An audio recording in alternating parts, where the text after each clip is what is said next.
Hey guys, my name's Steph, I'm Botanist Cool. Today we're talking color magic from the Herbalist Primer.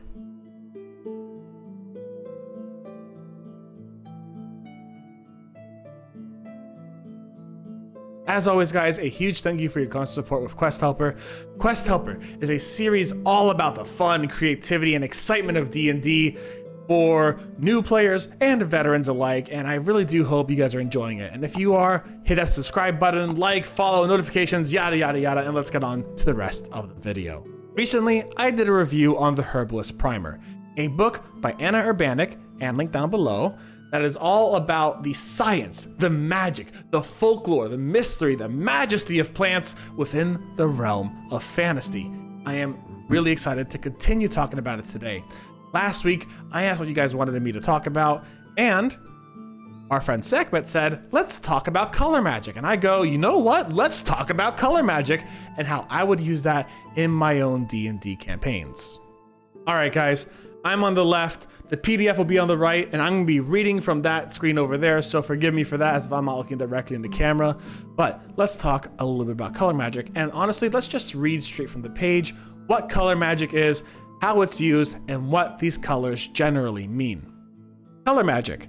Their innate magical properties aside, herbs, and most often flowers, are commonly used because of their colors to amplify the spell crafted by a practitioner.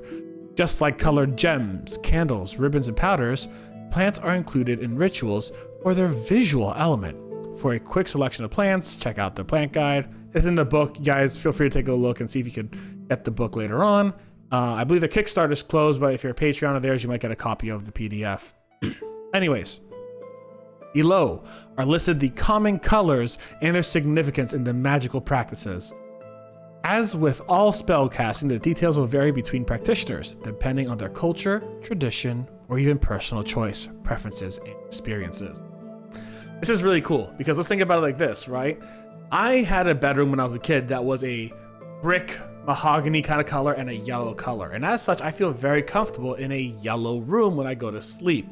When a room is like a really bright green or a really bright purple or whatever, like I'm not going to be as comfortable because my personal experience has me in a comfortable mahogany red yellow situation. And my walls actually are like a yellow beige right now. And this is not a house I painted, but it felt comfortable to me because yellow beige.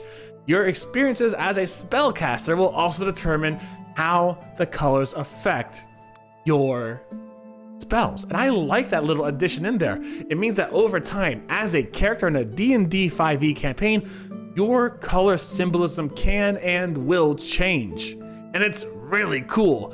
You guys might have a level of basis that these colors will talk about, but there will be a level of change that might happen depending on what happens with the campaign itself. And that's really cool. I think that's very exciting. And I'm really glad she added that last paragraph in to basically be like, yeah, don't be afraid to change and add your own meanings.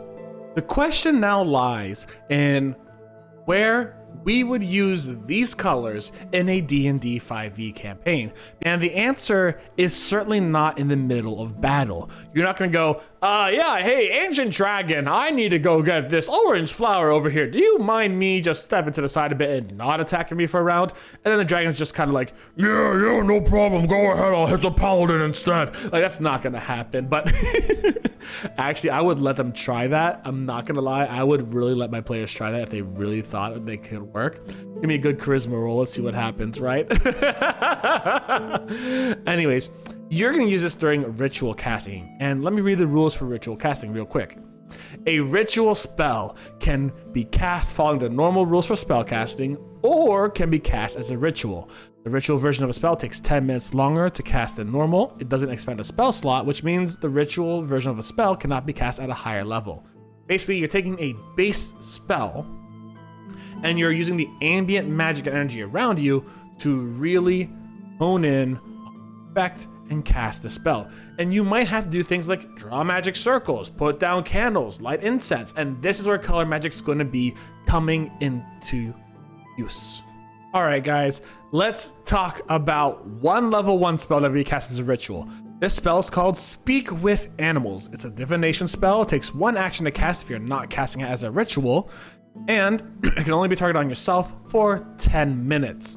Now, here's the really cool thing. We can use this color magic to really enhance the ritual. So what colors would we want to use? Take a look at pink and peach, soft and gentle colors of love. Pink and peach are great for self-care, friendship, kindness, and strengthening connections. It helps communication, empathy, and mutual understanding. Automatically, if the players brought this to me and said, hey, I want to use this for this reason, I would go, you know what? Let's give you a little bit of extra time on that clock. You are using a component that is actively trying to promote communication. So let's say instead of a 10-minute speak of animals, it's a 20-minute speak of animals. And then they come up to me and say, hey, listen, I want to use green. Green is the color of nature, of plants, of fertile earth, etc., right? I'm going to go, maybe it'll be like a few minutes shorter. So like maybe it'll be a 5-minute casting, but in all reality, like that, it feels more plant-based to me. So, okay, whatever. I give you a little shorter time casting, no big deal.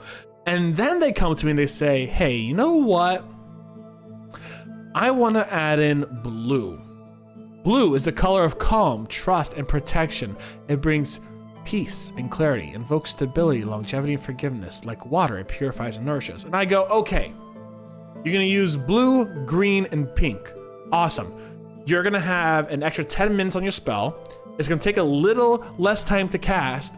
And because of that blue, I'm going to give you advantage when using charisma rolls on animals because you're actively promoting calmness, peace, and protection.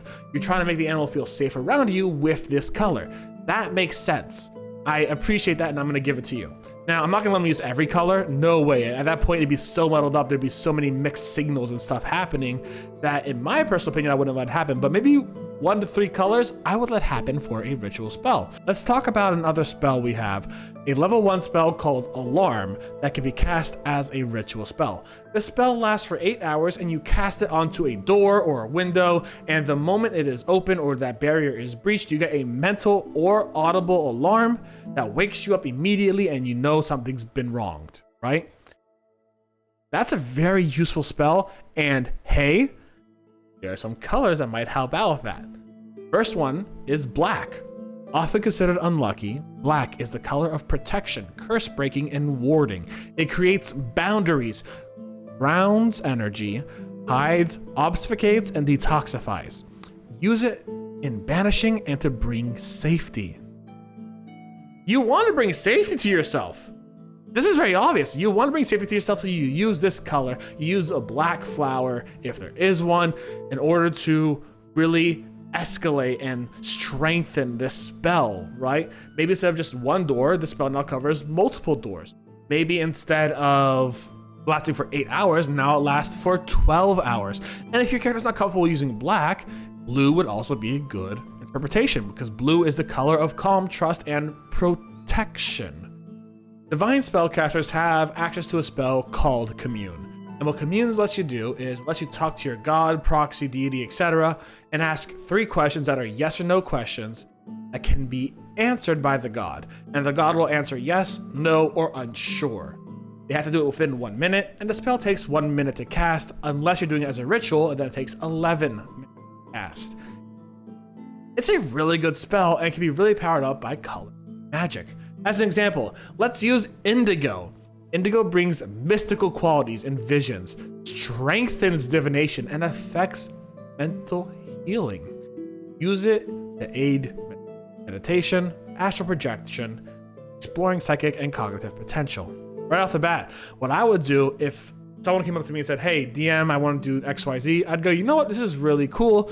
Let's just say you get simple sentences out of the gods, or let's say you have a longer period of time and more questions to ask. Maybe instead of just 3 questions, this person can now ask 5 yes or no questions over the span of 3 minutes.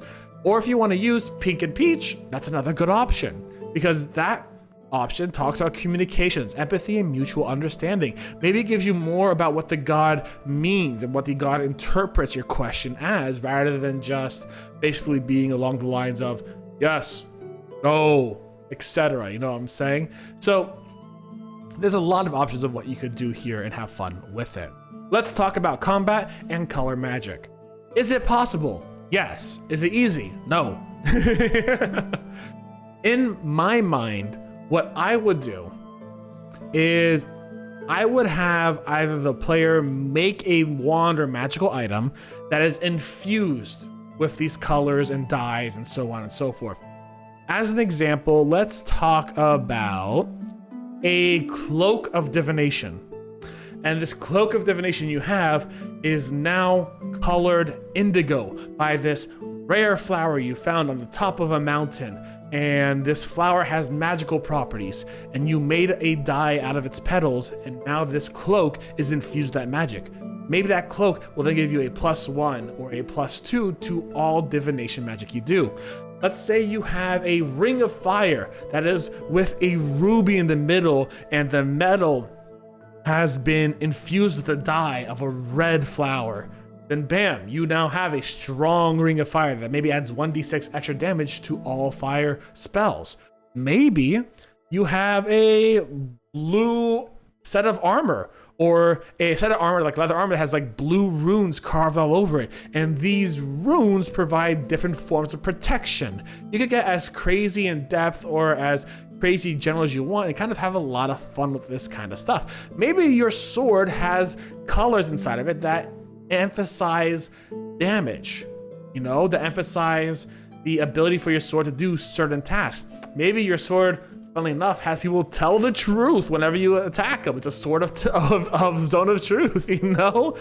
Maybe it is a royal sword that invokes a form of intimidation on people as you act royal, so its hilt is entirely purple, and you stand there saying, "You must listen to me, for I am so-and-so," and then you intimidate everyone to listen to you as if you were royalty. There's a lot of ways you can use color magic on items, and on wands, and on scrolls, and on parchments, and on threads and needles and stuff like that to really give your situation a little bit of magic with a little bit of color. I'm gonna give a little bit of a disclaimer here.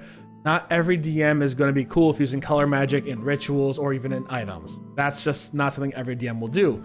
As such, talk to your DM and say, hey, listen, I am making a herbalist, I am making an artificer, I am making a mage, yada yada, that focuses in on color magic, and I want to use some of this to really boost up my items and boost up my spells when I do ritual casting or make magical items. Is this okay by you? And then the DM might say, you know what, I really like this. It's going to give you more challenges. You're going to have to find the magical flowers. You're going to have to find the magical ore. You're going to have to make it change color somehow. You're going to have to find animals that have fur of this color, yada yada. And then you'll be able to, over time, build a, I guess, armory of like stronger magical items that are infused with the magic of these colors through their sources. And that is a lot of fun. I would let a player do that personally. But some DMs might go, listen, it's really cool. If you want to use it as fluff, go for it. But at the moment, I'm not willing to give extra bonuses and stuff for it because I just don't have that mental capacity or attention span to sincerely do so. But if you get a cloak of protection and you want to say you put blue runes in it with some thread, I say go for it, you know? And there's no DM that shouldn't at least say that, because fluff is just fluff. It isn't a bonus. Fluff is just fluff. So at bare minimum, see if you use it as fluff for yourself. And at maximum, see if your DM is willing to make items alongside you. And be respectful towards the DM when and if they say yes, because it's going to be a lot of extra work for them. Trust me on that. It's a lot of extra work. I had a lot of fun today talking about color magic and literally scratching the surface on what you could do with it. Color magic is going to raise the immersion in your world and really add a lot of flair for some fun small things, whether it be ritual casting or making a magical item. And of course, talk to your DM about it before you ever do it. Tell me down below what your favorite color was and what you would use it to do. Would you use a red color to make a strong ring of fireball? Would you use a blue color to make a shield that is stronger and more protective? Tell me down below. I'd love to hear your opinions and I'd love to hear your thoughts. Anyways, guys, that's all I've got for today. Y'all stay safe and stay Botanist Cool. I will see you soon. Bye, everyone.